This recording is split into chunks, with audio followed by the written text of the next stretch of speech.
A'udzu billahi minasyaitonir rajim. Bismillah, alhamdulillah, wassalatu wassalamu ala rasulillah wa ala alihi wa sahbihi ajma'in. Ang papuri kay Allah subhanahu wa ta'ala, ang siyang tunay at tanging nag-iisang Diyos, at naway ang kanyang pagpapala, pagpugay, kapayapaan ay mapasa ating mahal na propeta Muhammad sallallahu alaihi wasallam. Ako'y sumasaksi na walang ibang Diyos na dapat sambahin maliban si Allah, at ako'y sumasaksi na si Muhammad sallallahu alaihi wasallam ay kanyang propeta at huling sugo. Mga kapatid sa Islam, tayo ay nagdudua kay Allah subhanahu wa ta'ala, فَإِنَّهُ مُقَلِّبُ الْقُلُوبِ, na siyang may hawak ng ating mga puso, na Ya Allah, tahhir qulubana minan nifaq. Ya Allah, dalisayin mo ang aming mga puso mula sa pagiging hipokrito o hindi makatotohanan, at linisin mo ang aming mga gawain mula sa pagpapakitang tao, lalo ngayon sa panahon ng pagsamba. Amin ya Allah.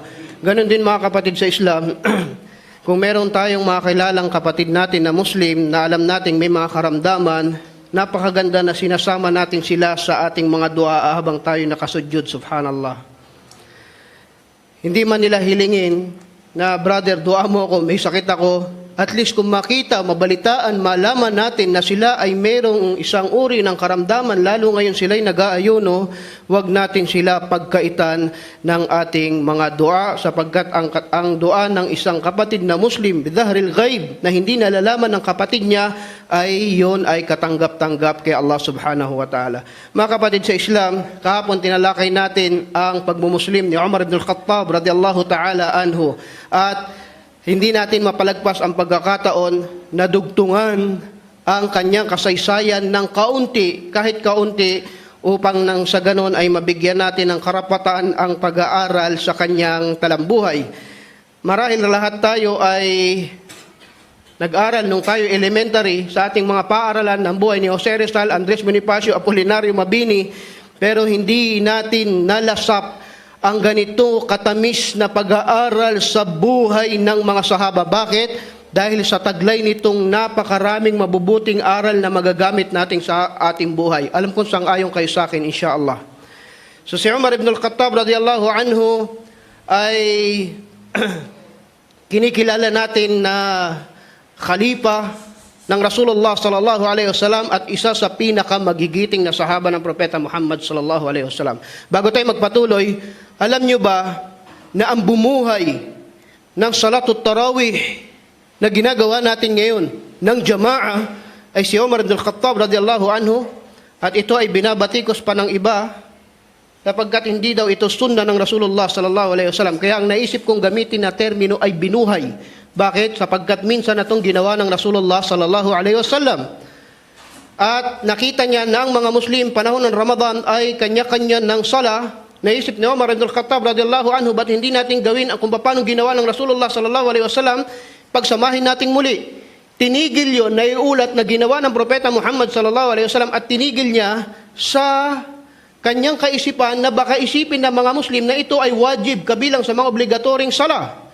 Kaya hindi niya itinuloy sa katakot na baka gawing wajib ito ng mga sahaba. Pero ngayon hindi tayo matatakot na gawing wajib ito. Matatakot ba tayo ngayon sa uri ng mga Muslim na magmumukhang wajib yung tarawih? Hindi. Dahil iba yung mga sahaba at iba tayo.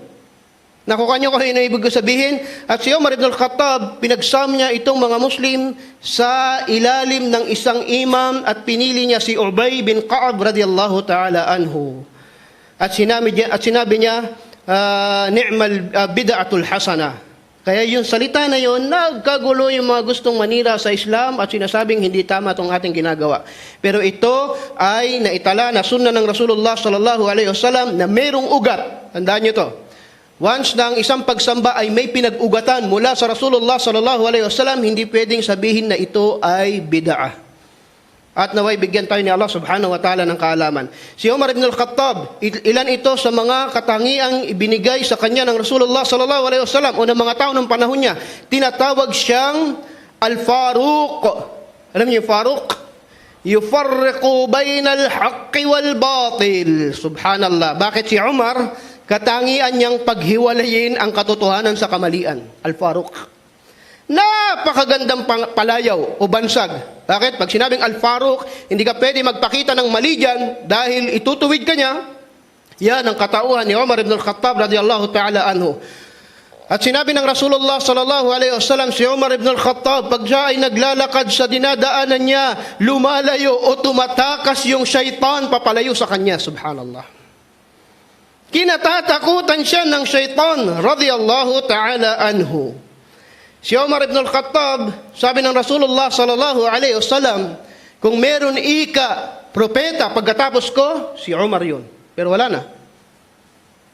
Kung si Umar radiyallahu ta'ala anhu ay hindi naging propeta, mas lalo sa panahon natin ngayon, huwag kayong maniwala may propeta sa Bulacan o sa Pampanga o kaya sa Cavite, a'udhu billah. Minsan, si Umar ibn al-Khattab radiyallahu ta'ala anhu ay sa kanyang pamumuno may dinala na magnanakaw at itong magnanakaw na ito ay hahatulan. Bibigyan ng parusa. At nangatwirya siya sa harap ni Umar ibn al-Khattab radiyallahu ta'ala anhu, sinabi niya, "Ya Amirul Mu'minin, alam mo ba kaya ako nakapagnakaw dahil kadar yun ni Allah?" Subhanallah. So gusto niya maglaro, gusto niya makaisa kay Umar ibn al-Khattab radiyallahu anhu. Ang sabi ni Umar, alam mo ba nakadar din ni Allah na ikaw ay maparusahan? Sige, putulin ng kamay ng magnanakaw na ito. Subhanallah. Hindi siya makakaisa kay Amirul Mu'minin Umar ibn al-Khattab radiyallahu ta'ala anhu. Merong isang napakahalagang tagpo sa buhay ng mga sahaba. Pero may kinalaman dito ang isa sa prinsipyo ni Umar ibn al-Khattab radiyallahu anhu na dala-dala niya hanggang sa siya ay naging Amirul Mu'minin. May tinatawag na Sulhul Hudaybiyah. Ang Hudaybiyah ay isang lugar na malapit sa Makkah. Okay? Magbibigay ako ng background. Merong labanan ang tinatawag na Ghazwatu al-Khandaq o Ahzab. Ghazwatul Ahzab. Ito ay isang digmaan na kung saan ang mga Muslim ay pinalibutan ng mga iba't ibang tribo sa pamumuno ng Quraysh. Ganito ginawa ng Quraysh eh. Una, Badar, talo sila. Uhud, pakiramdam nila, nanalo sila. At Khandaq, gusto nila tapusin ng mga Muslim. Kaya ginawa nila sa Khandaq o sa Ahzab, big campaign. Gumamit sila ng malaking pera. Kinausap nila yung mga tribo ng Hudyo. Kahit hindi nila katribo, babayaran namin kayo, sama kayo sa amin. At naiulat na nakaipon sila ng 12,000 soldiers, marami yun noong panahon na yun, na pinalibutan nila yung Madina. At gumawa lang ng hukay ang mga Muslim para hindi sila makatawid kagad. Natalakay natin yun sa talambuhay ng Rasulullah sallallahu alaihi wasallam. In short, hindi yun ang topic natin. In short, nag-alisan yung mga kalaban ng Muslim na 12,000 umuwi dahil sa sama ng panahon, may nangyaring problema, bla bla bla, basta inshallah pag-aralan nyo yun. Okay? Pero ang namuno sino? Mga Quraysh sa Makkah. After few months, Allahu a'lam, sabi sa history, 6 months, 7 months, 8 months, 9 months, Allahu a'lam, hindi tumagal ng 1 taon na naginip ang Rasulullah sallallahu alaihi wasallam. La tadkhulanna al-masjid al-haram. Inshallah mag-uumra tayo. Binalita ng Propeta Muhammad sallallahu alaihi wasallam, mga sahaba, mga kasama, mga Muslim, mag-uumra tayo, mag-ready kayo. Yung iba, hindi naman masyado masaya. Bakit? Kasi naghahalo yung laman ng kanilang puso, kung may takot ba o saya o pag-aalinlangan, mag-uumra sa Makkah. Ilang buwan lang nandito sila, gusto tayong patayin. Ngayon pupunta tayo doon. Nakita niyo yung trial? In-announce maging masaya kayo, mag-umrah tayo. Pero kung Muslim ka, kailangan mas manaig yung kagustuhan mo mag-umrah kaysa sa takot. Sige ya Rasulullah, umrah tayo. Inshallah. Nandun yung mga kalaban, di ba? Nandun yung mga kalaban, umrah tayo, inshallah. So nagayak sila ng hindi karamihang sundalo, hindi pandigma, ang dala nila ay kutsilyo, lanseta, maliit, na para makatay yung dala-dala nila ang kambing, okay? Nandun na sila sa Hudaybiyah nang nabalitaan ng mga Quraysh na papasok sila para mag-umrah, kailangan nila ng visa. Kailangan nyo ng entrance, ng permiso. Ayaw, of course, ng Quraysh. Mapapaya sila. Masyado naman yun. Dinidigma namin kayo ngayon, papasok kayo dito, ganyan. May kaaway ka. Papasok ka sa bahay ng kaaway mo, makikinom ka tubig. Masyado naman. Kaya pinadala nila si Khalid bin Walid, maraming nangyari hanggang si Uthman pinadala para mag-negotiation na pabalitan na namatay si Uthman. And then dumating ang negotiator mula sa Quraysh at pumunta sa Hudaybiyah. Ito na. Muhammad, itong kasunduan natin, pinapirma. Hindi Rasulullah, hindi kayo mag-uumra, lahat ng magmumuslim, gano'n, marami, mga kasunduan na argabyadong mga Muslim. Okay? Anong papel ni Umar? Ya Rasulullah, sabi mo mag-uumra tayo. Napakasama ng loob niya. Hindi lang siya, pero marami sa mga sahaba. Pero nagalit talaga si Umar na tumaas yung kanyang boses at sabi ng Rasulullah sallallahu alaihi wasallam, ako ay sugo ni Allah. Sinabi ko na tayo ay mag-uumra pero hindi sa taon na ito. Kung hindi pinahintulot ni Allah sa taon na ito, ano magagawa natin? Kumbaga ang Rasulullah sallallahu alaihi wasallam sang-ayon dun sa pinadalang kontrata ng Quraysh, pero si Umar ayaw. At huli na nila nang ma-realize na hindi talaga sila magpapaumra nang nagpakalbo ang propeta Muhammad sallallahu alaihi wasallam. Kasi mula sa ihram, ibig sabihin, nagtahallul ka na. Binatal mo na yung iyong umrah. Subhanallah. Si Umar, sabi niya, ito ang pinakamalaking pagkakamali kong nagawa pagkatapos kong maging Muslim. Palagi niyang sinasabi hanggang sa naging Amirul Mu'minin siya, hanggang naging pinuno siya, gumagawa ako ng maraming kabutihan at umaasa ko kay Allah na takpan niya ang pagkakamali kong ginawa ko noon doon sa Sulhul Udaybiyah, doon sa lugar na yun. May aral, di ba? Kung tutuusin, ang kinagalit ni Umar ay dahil sa pagkadismaya na hindi sila natuloy pa sa pag-umrah. Bagay na mabuti rin dahil gustong-gusto niya mag-umrah. Kaya kong protektahan ng mga Muslim. Hindi nila tayo gagawin, mag-umrah tayo. Pero hindi pinahintulot ni Allah. Sinubok ang kanilang pananampalataya. Minsan ang puso niya ay gustong tumanggi. Pero hindi yun ang utos ni Allah subhanahu wa ta'ala. Kaya pinagsisihan niya yun hanggang sa siya ay nabubuhay. Subhanallah. Gusto ko kasi bigyan ng diin yun na maliit na bagay maaring maging dahilan ng pagbabago ng ating buong buhay. Kung meron ka talagang paniniwala, pananampalataya at may nagawa kang maliit, maaring alalahanin mo lagi yun at maging dahilan ng iyong pagiging matuwid hanggang sa dumating sa iyo ang kamatayan. Inshallah, makuhaan natin yung aral na yon mula sa buhay ni Umar ibn al-Khattab radiyallahu ta'ala anhu. Meron pang isa, actually marami pa ito, inshallah magkasya yung oras natin. Pagkamatay ng Rasulullah sallallahu alaihi wasallam, si Umar ibn al-Khattab radiyallahu anhu, famous to, sinabi niya kung sino ang magsabing namatay ang Rasulullah sallallahu alaihi wasallam ay tatagain ko ang kanyang leeg o ulo. Balsu'ik, masu'ik ka Musa. Yan ang malay. Allah kay patay at nandun siya nagbabantay, naghihintay na Rasulullah sallallahu alaihi wasallam. Walang magsasabing patay at hindi matanggap. Hanggang dumating sino? Si Abu Bakar Siddiq radiyallahu ta'ala anhu at pinaliwanag sa kanya na si wa ma Muhammadun illa rasulun. Binasa ang aya at nahimasmasan na tauhan siya at natanggap niya na patay na ang Rasulullah sallallahu alaihi wasallam. Yan ay kabilang sa pagmamahal radiyallahu ta'ala anhu nang siya ay nakasama niya ang propeta Muhammad sallallahu alaihi wasallam. Mga kapatid sa Islam, alam natin na si Umar ay khalifa ng Rasulullah sallallahu alaihi wasallam at unang tinawag na Amirul Mu'minin. Yung title yun sa kanya yun. Amirul Mu'minin, pinuno ng mga mananampalataya. Marami siyang ginawa nang siya ay Amirul Mu'minin na inshallah hanggang ngayon ay nakakaapekto sa makikita natin.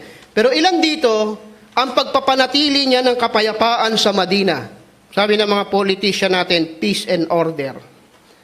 So si Umar ibn al-Khattab radiyallahu ta'ala anhu ay personal siyang nag-iikot sa gabi para tiyakin ang kaligtasan, kapayapaan, kaayusan ng mga Muslim sa Madina. Kumbaga, mayor o kapitan na lang na umiikot paggabi, tinitingnan kung ano ang kondisyon ng mga Muslim. So si Talha, radiyallahu ta'ala anhu, napapansin niya na si Umar, paggabi, napapadalas na pinupuntahan niya ang isang bahay at nagtatagal siya doon, lalabas na naman siya. So napansin ito ni Talha, naobserbahan niya, at sinabi niya, sundan ko kaya si Umar ibn al-Khattab, radiyallahu ta'ala anhu. At pagkatapos niya pumasok doon sa bahay, lumabas, pinasok niya yung loob ng bahay.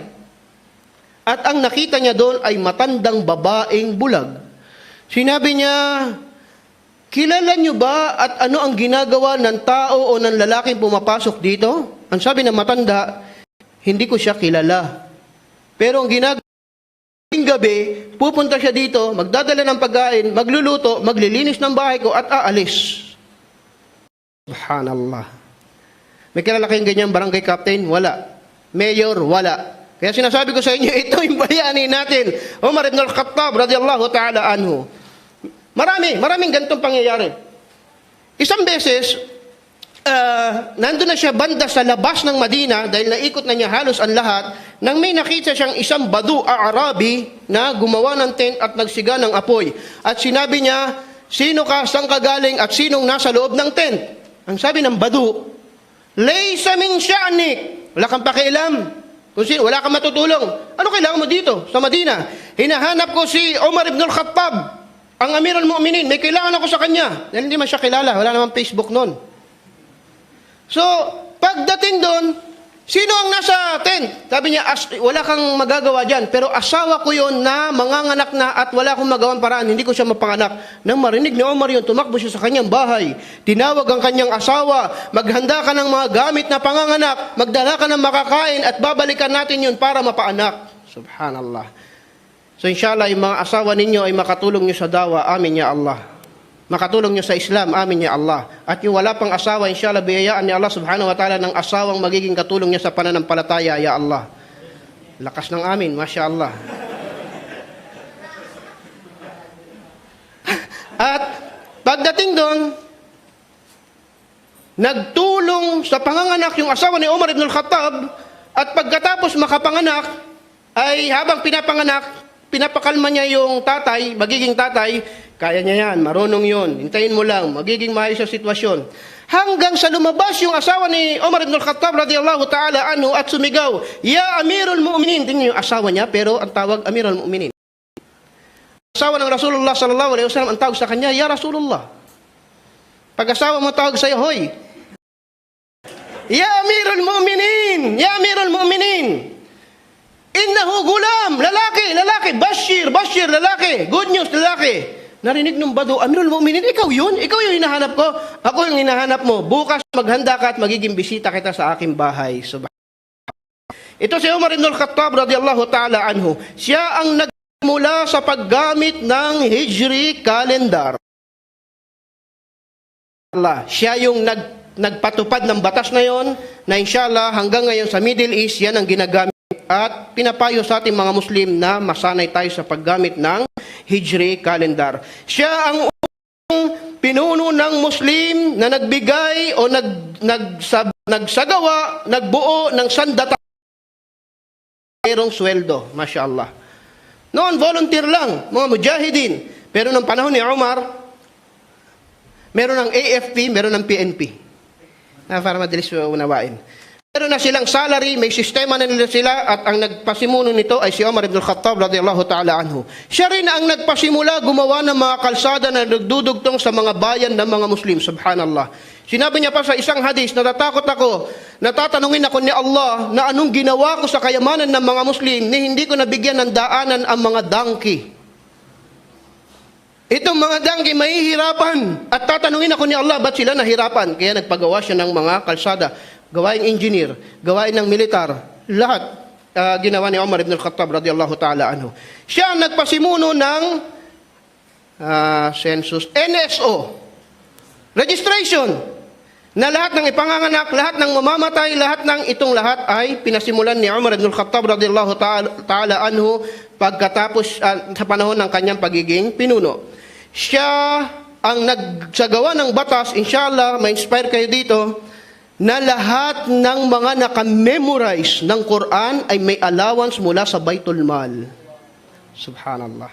Panahon nino, Umar ibn al-Khattab radiyallahu ta'ala anhu. Ngayon, pag punta ka sa Saudi Arabia o kaya sa ibang mga lugar, o kaya maski dito sa atin, palagi ang sweldo ng imam latak. Kung ano man, ito, sige, bigay mo to dyan. Pinakamaliit, bumaba ng husto yung mga taong may kaalaman sa Islam. Pero panahon ni Umar, humingi kayo o hindi, sila yung itinataas. Si Umar ibn al-Khattab radiyallahu ta'ala anhu nagpasimulan ng pagkakaroon ng tax ng mga produktong pumapasok sa Madina. Mashallah, para magkaroon ng income ang bayan o ang bansa. Malayong panahon na ito bago pa matuklasan itong mga bansa natin. Pinapatupad na ni Umar ibn al-Khattab radiyallahu ta'ala anhu ang pagsasagawa ng tax. Ang tamang timbang ng pera, kasi gold coins, mga pilak, nilagyan, iniregulate ito ni Omar at subhanallah, ito yung mga gawain pagka itinatag na ang pamayanan ng Islamiko. Hindi mabubuo ang Islam kung halimbawa lahat tayo engineer. Kung halimbawa lahat tayo sundalo at nakikipag-jihad lang tayo, pagkatapos manalo, ano na? Tayo na yung mag-aaway dahil puro tayo warrior. Hindi ba't ganun mangyayari?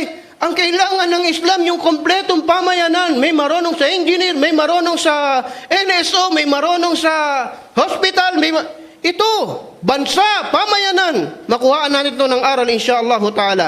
At ng 23rd 23 ng Hijra, merong isang tao nagngangalan na Abu Lu'lu al-Fayruzi al-Majuzi mula sa Persya na dayuhan sa Madina na binisita ni Omar sa kanyang, siya ay panday. Sabi ni Omar ibn al-Khattab, dumaan siya sa shop niya, kaya mo daw gumawa ng isang kasangkapan taduru bil hawa na umiikot sa langit na napakalakas. Sabi ng taong ito, "Ya Umar, la'asna'annaka shay'an yasma'u biha ahlul masyriqi wal maghrib." Umar, gagawang kita ng bagay na maririnig ito ng buong mundo.